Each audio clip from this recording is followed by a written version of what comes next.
تشریف لے گئے، وہاں آپ کی ملاقات حضرت آدم علیہ السلام سے ہوئی۔ اس کے بعد دوسرے آسمان پر تشریف لے گئے، وہاں حضرت یحییٰ علیہ السلام اور حضرت عیسیٰ علیہ السلام سے ملاقات ہوئی۔ اس کے بعد تیسرے آسمان پر تشریف لے گئے، وہاں حضرت یوسف علیہ السلام سے ملاقات ہوئی۔ اس کے بعد چوتھے آسمان پر حضرت ادریس علیہ السلام سے ملاقات ہوئی۔ پھر پانچویں آسمان پر پہنچے تو حضرت ہارون علیہ السلام سے ملے۔ اس کے بعد چھٹے آسمان پر حضرت موسیٰ علیہ السلام سے ملے اور پھر ساتویں آسمان پر حضرت ابراہیم علیہ السلام سے ملاقات ہوئی۔ حضرت ابراہیم علیہ السلام نے آپ صلی اللہ علیہ وآلہ وسلم کا ماتھا چوما اور فرمایا اپنی امت کو میرا سلام کہنا۔ اس کے بعد سدرۃ المنتہا پر پہنچے تو جبریل نے عرض کی یا رسول اللہ صلی اللہ علیہ وآلہ وسلم اس سے آگے میں نہیں جا سکتا، اگر اس سے آگے گیا تو میرے پر جل جائیں گے۔ نبی پاک صلی اللہ علیہ وآلہ وسلم نے اپنے اصحاب سے جب یہ واقعہ بیان فرمایا تو حضرت ابوبکر صدیق رضی اللہ تعالیٰ عنہ نے عرض کی یا رسول اللہ صلی اللہ علیہ وآلہ وسلم وہ تو جبریل تھے جو پر جل جانے کی خوف سے ڈر گئے، خدا عز و جل کی قسم اگر جبرائیل کی جگہ میں ہوتا تو جل کر خاک ہو جاتا، مگر آپ کا ساتھ کبھی نہ چھوڑتا۔ جبرائیل علیہ السلام نے عرض کی یا رسول اللہ صلی اللہ علیہ وآلہ وسلم آپ کو آگے اکیلے ہی جانا ہوگا۔ اس واقعہ کو اللہ تعالیٰ قرآن پاک کی سورہ نجم میں کچھ یوں ارشاد فرماتا ہے جو صاحب حکمت ہے پھر سامنے آ کھڑا ہوا جبکہ وہ تھا کنارے پر سب سے بلند، تو وہ قریب ہوا پھر مزید نیچے آیا تو وہ ہو گیا فاصلے پر 2 کمان کے یا اس سے بھی کم۔ سدرۃ المنتہا سے آگے جب اللہ کے پاس پہنچے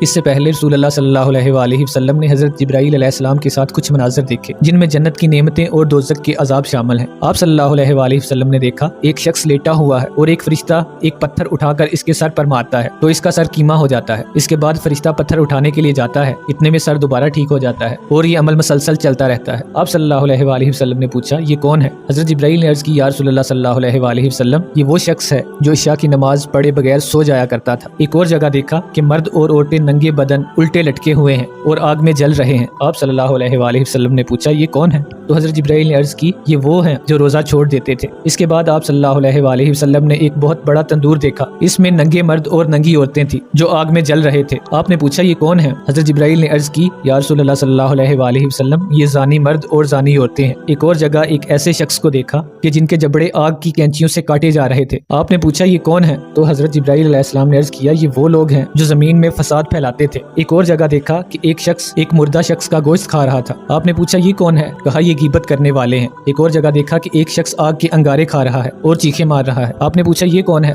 کہا یہ حرام اور ناجائز مال کھانے والا ہے۔ ایک اور شخص کو دیکھا کہ اس کا پیٹ بہت بڑا تھا اور اس کے اندر سے سانپ اسے کاٹ رہے تھے۔ آپ نے پوچھا یہ کون ہے؟ عرض کی یا رسول اللہ صلی اللہ علیہ وآلہ وسلم یہ سود کھانے والے ہیں۔ ایک اور جگہ کچھ ایسے لوگ دیکھے جن کے دڑ انسانوں جیسے اور سر سور جیسے تھے۔ آپ نے پوچھا یہ کون لوگ ہیں؟ کہا یا رسول اللہ صلی اللہ علیہ وآلہ وسلم یہ جھوٹی گواہی دینے والے ہیں۔ اس کے بعد آپ صلی اللہ علیہ وآلہ وسلم نے ایک خوفناک فرشتہ دیکھا تو پوچھا یہ کون ہے؟ تو جبریل نے کہا یا رسول اللہ صلی اللہ علیہ